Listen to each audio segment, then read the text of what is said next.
Okay, it's been fun, but it's Halloween, and this means the end of Montober. Before we begin, a quick PSA. I've heard horror stories that people are planning on putting copies of Resident Evil Survivor and Resident Evil 6 in trick or treat bags when they give out candy, so be on the lookout. There's sickos out there.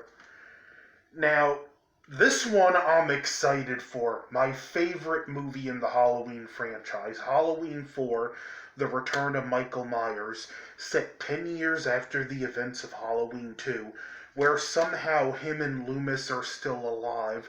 Yeah, Loomis, you kind of have to suspend your disbelief, but for me, I feel it works that just say somehow he got blasted through the wall at the hospital and survived. He's got a burn on the side of his face and a limp.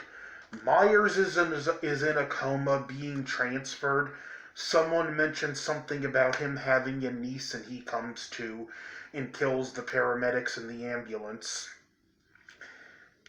And then we get introduced to one of my favorite characters. Well, two of my favorite characters in the franchise. Sorry, Laurie Strode fans, but Loomis comes first, Myers second, then Jamie and Rachel could be interchangeable for third and fourth. Rachel Carruthers is our semi-main character. She shares the spotlight with Jamie.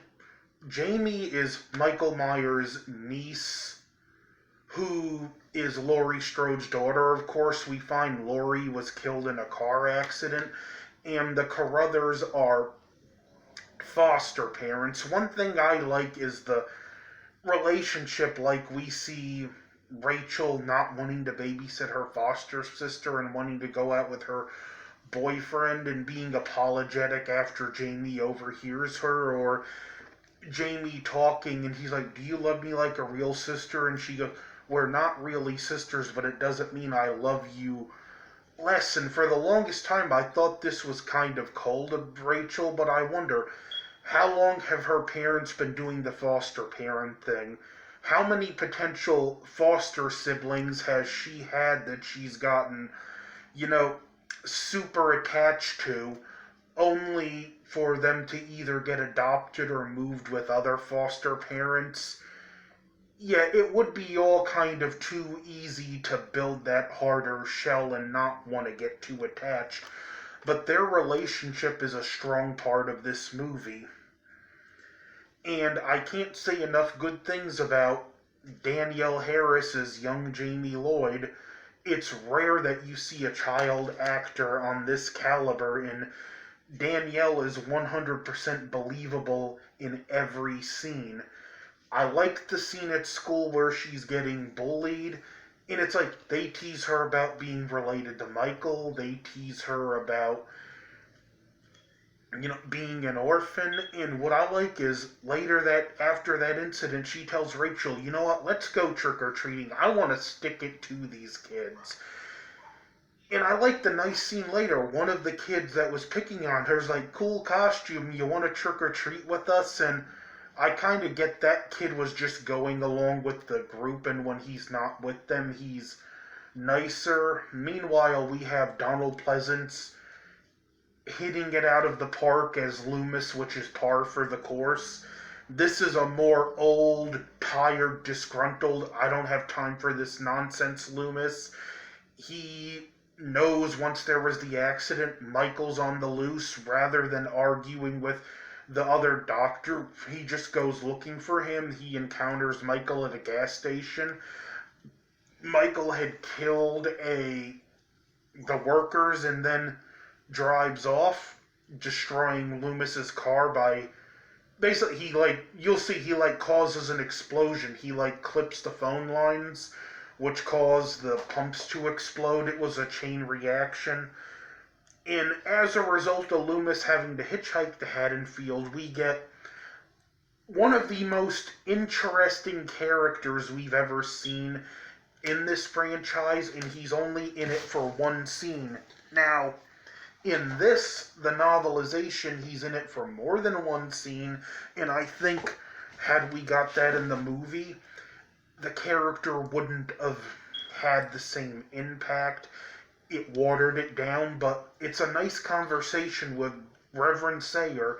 Him and Loomis are talking, and he's like, "You're hunting it, ain't you? I saw it on your face clear as blue suede shoes." And he's like, "What are you hunting, Mr. Sayer? Apocalypse? End of the world? It's always got a place and name. I've been hunting them for 30 years. Come close a time or two, too close. You can't kill evil, mister. It don't die like a man." And Loomis just grimly replies, "I know that, Mr. Sayer." And this moment's great because we get a rare moment where Loomis gets to be the one to listen and another character give exposition, and Loomis meets an equal, someone hunting his own evil, his own Myers, if you will. Now, I will say a lot of people bash the mask in this movie. I don't think it's near as bad as people make it out to be. The Rob Zombie mask is worse, especially the H2 mask, and the H2O mask is worse. The Halloween 5 mask is worse. This mask is somewhere on the lower end of the middle, but nowhere near as bad as people say. And I like too when Loomis gets into town, even though the new Sheriff Meeker, is kind of skeptical, he's like, just decides, you know what, call the Carruthers, and when he hears the phones are out, he like goes into gear and he's like, "Okay, I was gonna cover a few bases, but you say Myers is on the loose and our phones are out. I'm with you all the way." And I like that rather than dealing with the skeptical Sheriff Brackett, who I love Brackett, this one's more like, we're not making the same mistake twice. Myers kills the police department while they're out, and then we get the angry mob scene where Ted Hollister dies tonight. And again, the angry mob, third film I've talked about one in this, even though in one movie it was played for laughs. You get the bartender whose son was killed by Myers, and you get these other guys in the mob who just want to hunt Myers, and Loomis is the one that spouts out, "It was Michael Myers," and the sheriff, rightfully so, gets on him. He's like, "You've just created a lynch mob."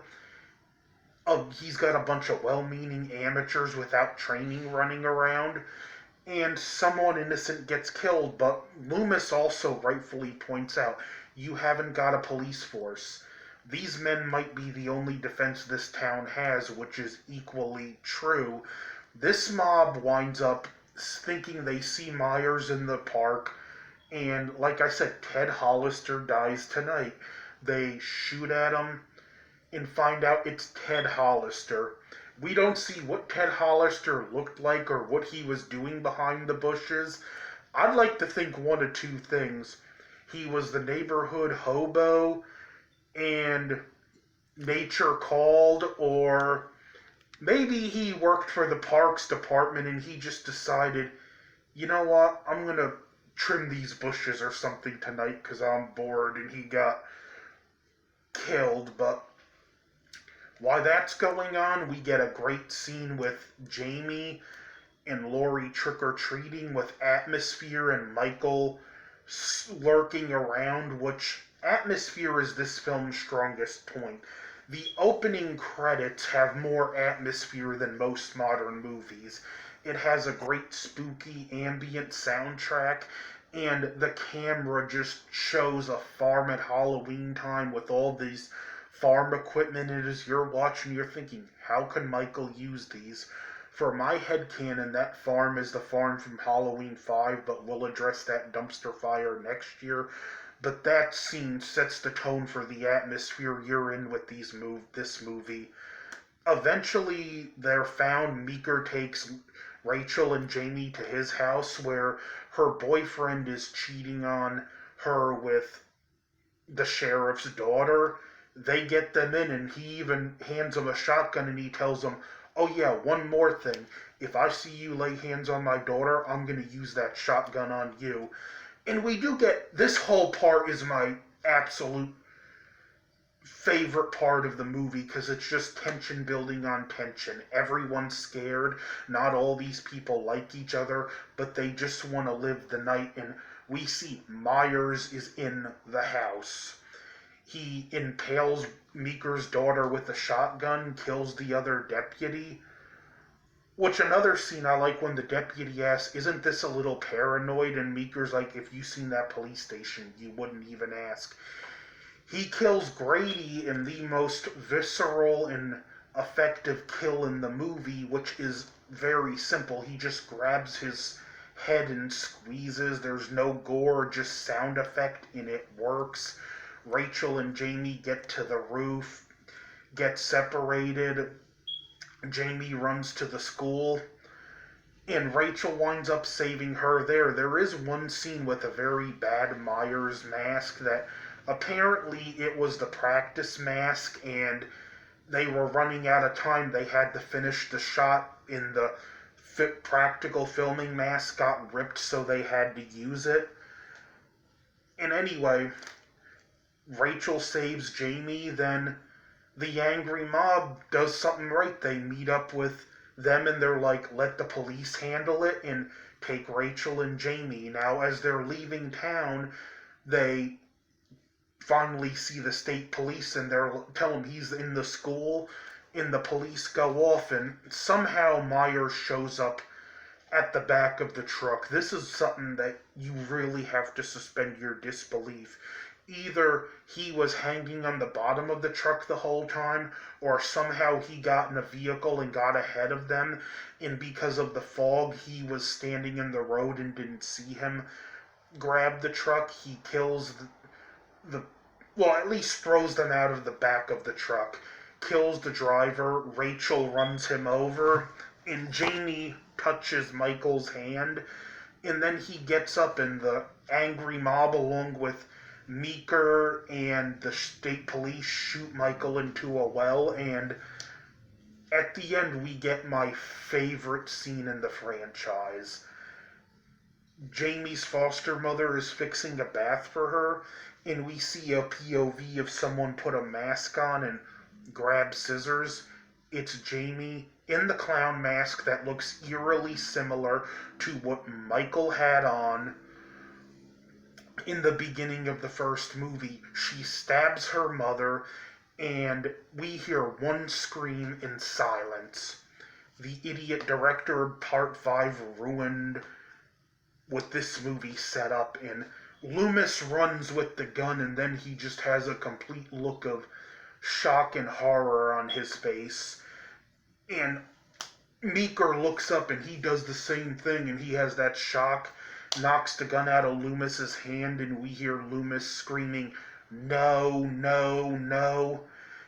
And it just ends with music and Jamie holding a knife scissors covered in blood, and then the credits cut to black, and it's a more ambient sound, letting that final chilling scene really wash over you. I'm gonna give this film an A+.